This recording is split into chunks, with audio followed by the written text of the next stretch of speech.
If you're new here, make sure to hit that subscribe button and join the community.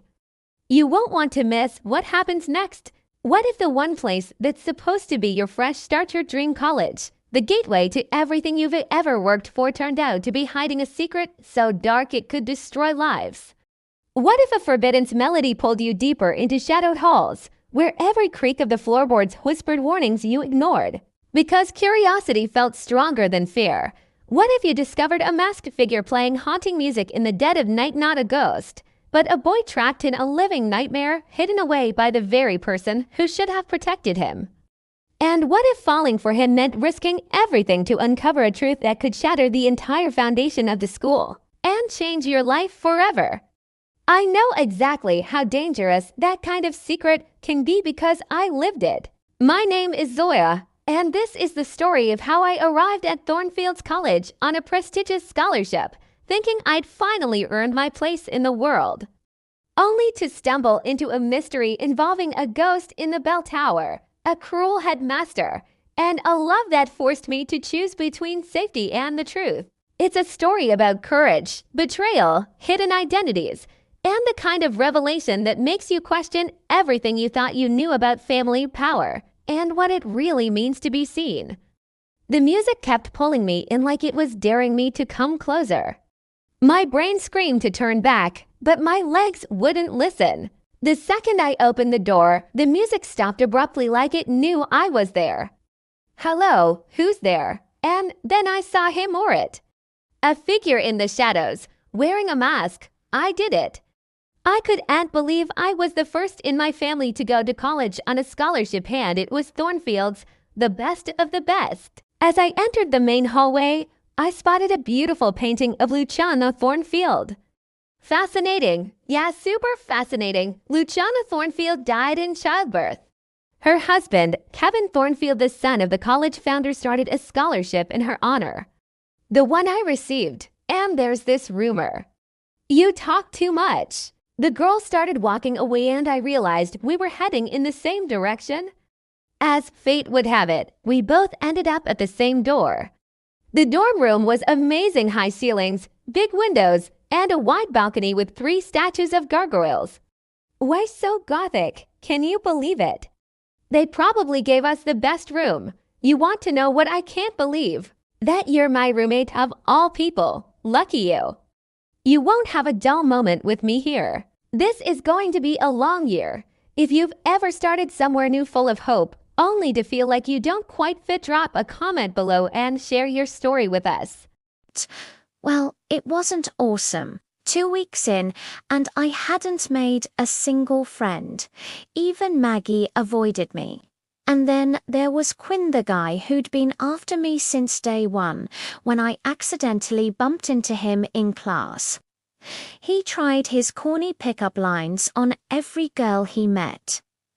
Did it hurt when you fell from heaven? You must be tired because you've been running through my mind all day, please. Desperate to ditch Quinn, I ran into the music room even though it was off limits. Just as I got in, I heard footsteps. Thinking it was Quinn, I hid under a table. But they say Luciana Thornfield's ghost wanders the forbidden corridors of the college. Rumor has it her son was stolen at birth from a nearby hospital, and she roams here seeking revenge. And to make things even spookier, there's a ghost in the bell tower too. It's been seen by some students. Oh, if you want to be in our group, Maggie, you've got to stay in the room for 3 hours. No way I'm leaving. Come on, Maggie. You're always reading those horror books. Don't tell me you're too chicken to handle a little dare. Suddenly, a window blew open and wind rushed in, freaking everyone out. The girls ran off, but Maggie fell. I couldn't just leave her like that. It's okay, Maggie. Breathe. I'm here. Just as Maggie stood, trouble walked in Headmaster Victor, and he looked furious. What are you two doing here? Wee, I don't want to hear any excuses. But if I catch you girls in the forbidden section again, you'll be expelled. Now get back to your rooms. Once we were in the room, I tied a cloth around Maggie's foot. I'm sorry for being rude before. I've always been the nerdso in college. I wanted to fit in with the popular crowd. We make our own crowd, yeah, you're right. Here, I want you to have this. Thank you, Maggie. I guess I finally had a friend now. Like this video if you ever felt like an outsider only to find that one person who changes everything and share it with someone who needs that reminder today. The book Maggie gave me was a classic horror story and reading it in a gothic castle was already creeping me out. Suddenly, I heard this creepy organ music, and like the dumb girl in every horror movie, I just had to check it out. The music kept pulling me in, like it was daring me to come closer. My brain screamed to turn back, but my legs wouldn't stop. The second I opened the door, the music stopped like it knew I was there. Hello, who's there? And then I saw him or it, a ghost wearing a mask. My whole body froze. I couldn't breathe. And then I did the only thing that made sense. I ran all the way back to my room. I thought my heart was going to explode.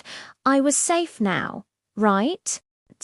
But my brain wouldn't shut up. Who was that? Why the mask? What were they doing there? I knew I should forget about it, pretend it never happened. But nope, curiosity wasn't going to let me off the hook that easy. I had to know even if it was the dumbest idea ever. So a few days later, I went back to the music room to investigate it. In the music room, there was an old bookshelf covered in dust for a long time, but I noticed one book had no dust on it at all. When I tried to pull it out, the bookshelf suddenly trembled and shifted, revealing a hidden passage. I needed to check it out. The creepy passage led me to the base of the school bell tower, place we students usually only saw from the outside. As I kept exploring the tower, I spotted an oak door. It was locked, so I peeked through the keyhole, but just as I looked in, I appeared, giving me a mini heart attack. And to make matters worse, I heard footsteps. I hid behind a pillar and soon enough, Headmaster Victor showed up. He looked around and started to unlock the door. But then I almost gave myself away by startling those pigeons. I was freaking out, thinking this was it. I was about to get kicked out. Luckily, the bell rang just in time, even though it wasn't supposed to. I quickly tiptoed out of there, staying out of sight. I ran back to the hallway, trying to catch my breath. What happened to you? Don't ask. Please tell me you didn't go to that music room again, Sawyer. You crazy. I won't go again, okay? But I guess the mystery of the castle seemed drawn to me. That night, I was woken up by a noise. Someone had eaten the apples on the table. It definitely wasn't Maggie or me, so I got up to check. I went onto the balcony and everything seemed normal, until I spotted a fourth gargoyle statue. Where did you come from? As I crept closer to the new statue, it moved. It was a person, and before I could stop him there, he went down the wall, Spider-Man style. What just happened? The next night, I left my balcony door open and set out a meal, hoping the ghost would come back. And then, after waiting for hours, he finally did.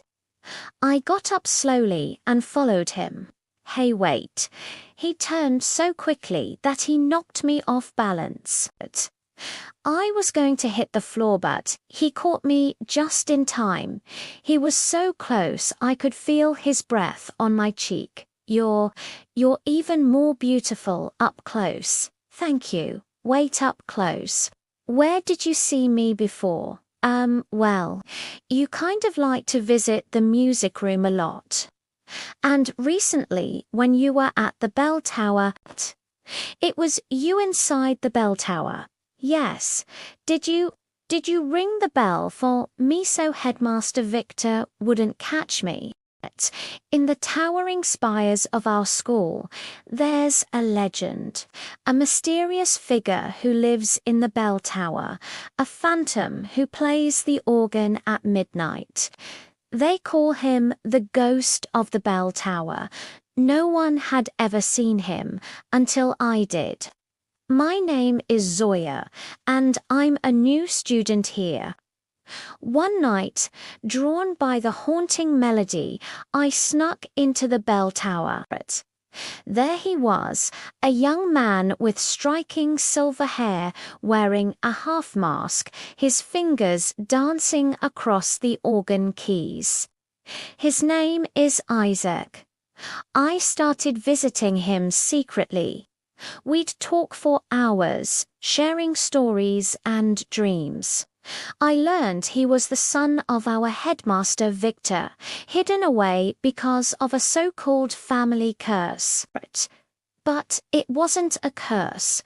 Isaac has a rare genetic condition that gives him a patch of white hair and two different colored eyes, one a brilliant blue, the other a warm brown. He's not a monster. He's beautiful. My feelings for him grew with every secret meeting.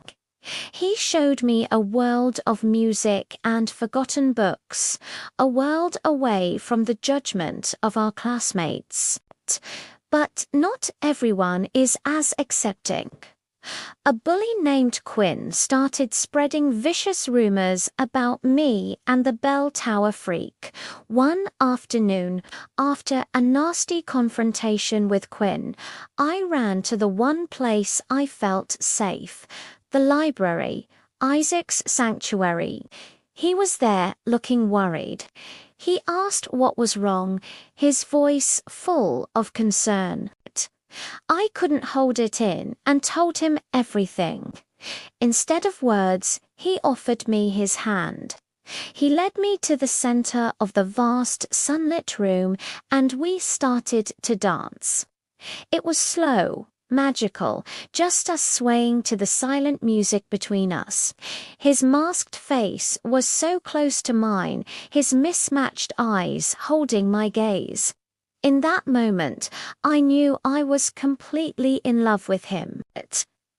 As he leaned in, the world seemed to fade away, until the library doors creaked open, and we were caught. To see what happens next, make sure you follow for part 2. Your detention is over. Be careful next time, Zoya. Sure thing, Headmaster. After that day, I waited for Isaac Burt. A week passed with no sign of him. I knew something was wrong. I went to the bell tower, but it was locked tight. Victor had the key. I needed to get it. On my way to his office with Maggie, I saw something strange. Luciana, my love, I am trying my best, but the boy is a curse.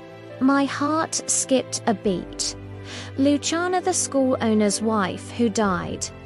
What was Victor talking about? But I didn't have time to figure it out. I rushed to his office. Zoya, wait, I slipped into Victor's office and started searching for the key. But then I found his diaries. So many entries. He even wrote about finding Isaac's mask in the library. But then the door suddenly opened. "What are you doing here? We need to find out who Isaac really is."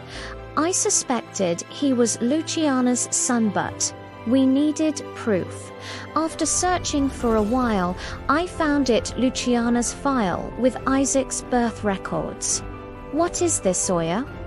"The key with the rose emblem. This will save Isaac. Got 2 Lee Victors headed this way, thanks to Maggie X. I also found the key that locked Isaac in the bell tower. I grabbed it and headed right to Isaac." "Zoya, what happened here?" "Luciana gave birth to a baby with Waardenburg syndrome. It's you.